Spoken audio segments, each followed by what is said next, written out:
صلوا علیہ وآلہ۔ صحیح بخاری حدیث نمبر 61۔ حضرت صلی اللہ علیہ وسلم نے فرمایا، درختوں میں ایک درخت ایسا ہے کہ اس کے پتے نہیں جھڑتے، اور مسلمان کی مثال اسی درخت کی سی ہے، بتاؤ وہ کون سا درخت ہے؟ یہ سن کر لوگوں کا خیال جنگل کی طرف دوڑا۔ عبداللہ رضی اللہ تعالی عنہ نے کہا، میرے دل میں آیا کہ وہ کھجور کا درخت ہے، مگر میں اپنی کمسنی کی شرم سے نہ بولا۔ آخر صحابہ نے حضرت صلی اللہ علیہ وسلم سے پوچھا کہ وہ کون سا درخت ہے؟ آپ نے فرمایا، وہ کھجور کا درخت ہے۔ صحیح بخاری حدیث نمبر 62۔ حضرت صلی اللہ علیہ وسلم نے فرمایا، درختوں میں سے ایک درخت ایسا ہے کہ اس کے پتے نہیں جھڑتے، اور مسلمان کی بھی یہی مثال ہے، بتلاؤ وہ کون سا درخت ہے؟ یہ سن کر لوگوں کے خیالات جنگل کے درختوں میں چلے گئے۔ عبداللہ نے کہا کہ میرے دل میں آیا کہ بتلا دوں کہ وہ کھجور کا درخت ہے، لیکن وہاں بہت بزرگ موجود تھے، اس لیے مجھ کو شرم آئی۔ آخر صحابہ نے عرض کیا، یا رسول اللہ، آپ ہی بیان فرما دیجئے۔ آپ صلی اللہ علیہ وسلم نے بتلایا کہ وہ کھجور کا درخت ہے۔ صحیح بخاری حدیث نمبر 63۔ حضرت صلی اللہ علیہ وآلہ وسلم ایک بار مسجد میں بیٹھے ہوئے تھے، اتنے میں ایک شخص اونٹ پر سوار ہو کر آیا اور اونٹ کو مسجد میں بٹھا کر باندھ دیا۔ پھر پوچھنے لگا، بھائیو تم لوگوں میں محمد کون سے ہیں؟ حضرت صلی اللہ علیہ وسلم اس وقت لوگوں میں تکیہ لگائے بیٹھے ہوئے تھے۔ ہم نے کہا، حضرت محمد صلی اللہ علیہ وسلم یہ سفید رنگ والے بزرگ ہیں جو تکیہ لگائے ہوئے تشریف فرما ہیں۔ تب وہ آپ سے مخاطب ہوا کہ اے عبد المطلب کے فرزند۔ آپ صلی اللہ علیہ وسلم نے فرمایا، کہو میں آپ کی بات سن رہا ہوں۔ وہ بولا، میں آپ سے کچھ دینی باتیں دریافت کرنا چاہتا ہوں، اور ذرا سختی سے بھی پوچھوں گا تو آپ اپنے دل میں برا نہ مانیے گا۔ آپ صلی اللہ علیہ وسلم نے فرمایا، نہیں، جو تمہارا دل چاہے پوچھو۔ تب اس نے کہا کہ میں آپ کے رب اور اگلے لوگوں کے رب تبارک و تعالی کی قسم دے کر پوچھتا ہوں، کیا آپ کو اللہ نے دنیا کے سب لوگوں کی طرف رسول بنا کر بھیجا ہے؟ آپ صلی اللہ علیہ وسلم نے فرمایا، ہاں یا میرے اللہ۔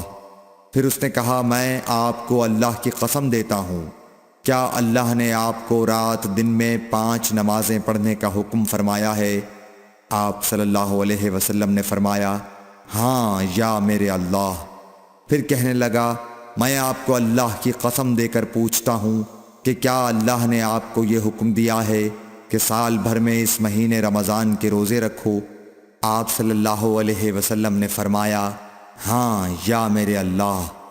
پھر کہنے لگا، میں آپ کو اللہ کی قسم دے کر پوچھتا ہوں کہ کیا اللہ نے آپ کو یہ حکم دیا ہے کہ آپ ہم میں سے جو مالدار لوگ ہیں ان سے زکوٰۃ وصول کر کے ہمارے محتاجوں میں بانٹ دیا کریں؟ حضرت صلی اللہ علیہ وسلم نے فرمایا، ہاں یا میرے اللہ۔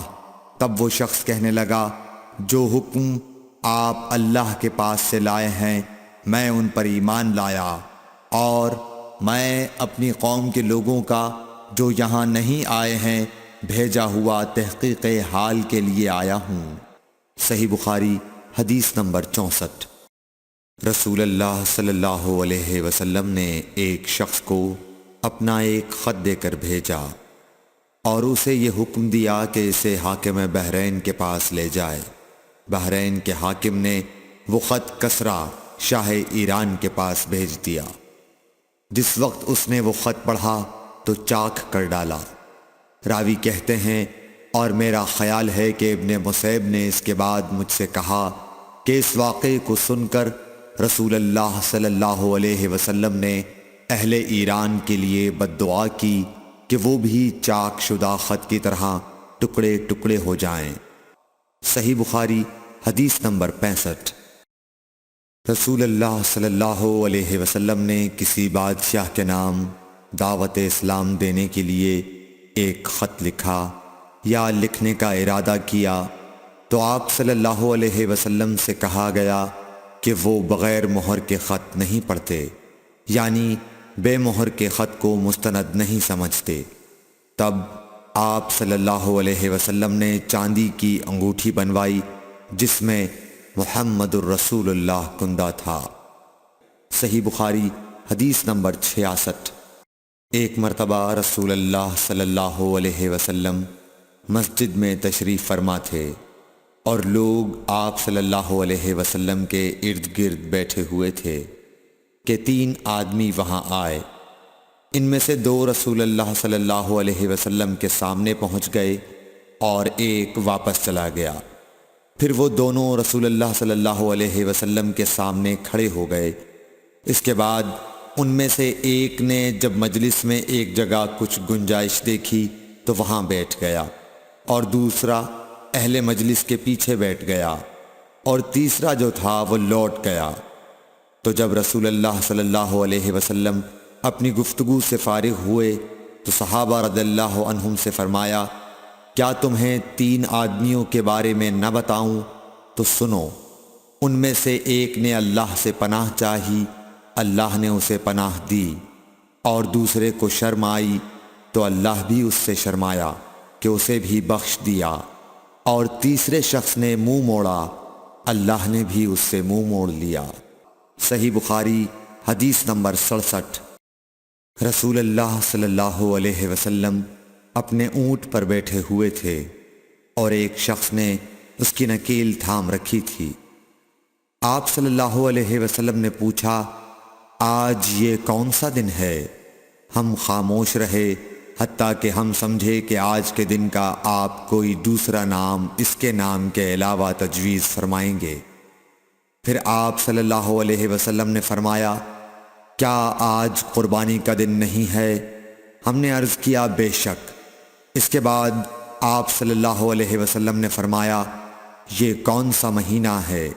ہم اس پر بھی خاموش رہے اور یہی سمجھے کہ اس مہینے کا بھی آپ اس کے نام کے علاوہ کوئی دوسرا نام تجویز فرمائیں گے۔ پھر آپ صلی اللہ علیہ وسلم نے فرمایا، کیا یہ ذوالحجہ کا مہینہ نہیں ہے؟ ہم نے عرض کیا، بے شک۔ آپ صلی اللہ علیہ وسلم نے فرمایا، تو یقیناً تمہاری جانیں اور تمہارے مال اور تمہاری آبرو تمہارے درمیان اسی طرح حرام ہیں جس طرح آج کے دن کی حرمت تمہارے اس مہینے اور اس شہر میں ہے۔ پس جو شخص حاضر ہے اسے چاہیے کہ غائب کو یہ بات پہنچا دے، کیونکہ ایسا ممکن ہے کہ جو شخص یہاں موجود ہے وہ ایسے شخص کو یہ خبر پہنچائے جو اس سے زیادہ یاد رکھنے والا ہو۔ صحیح بخاری حدیث نمبر 68۔ رسول اللہ صلی اللہ علیہ وسلم نے ہمیں نصیحت فرمانے کے لیے کچھ دن مقرر کر دیے تھے، اس ڈر سے کہ کہیں ہم کبھی دخاطر نہ ہو جائیں۔ صحیح بخاری حدیث نمبر 69۔ آپ صلی اللہ علیہ وآلہ وسلم نے فرمایا، آسانی کرو اور سختی نہ کرو، اور خوش کرو اور نفرت نہ دلاؤ۔ صحیح بخاری حدیث نمبر 70۔ عبداللہ ابن مسعود ہر جمعرات کے دن لوگوں کو وعظ سنایا کرتے تھے۔ ایک آدمی نے ان سے کہا، اے ابو عبد الرحمن، میں چاہتا ہوں کہ تم ہمیں ہر روز وعظ سنایا کرو۔ انہوں نے فرمایا، تو سن لو کہ مجھے اس امر سے کوئی چیز مانع ہے تو یہ کہ میں یہ بات پسند نہیں کرتا کہ کہیں تم تنگ نہ ہو جاؤ، اور میں وعظ میں تمہاری فرصت کا وقت تلاش کیا کرتا ہوں، جیسا کہ رسول اللہ صلی اللہ علیہ وسلم اس خیال سے کہ ہم کبھی دخاطر نہ ہو جائیں وعظ کے لیے ہمارے اوقات فرصت کا خیال رکھتے تھے۔ Thanks for watching. Don't forget to like, comment, share and subscribe to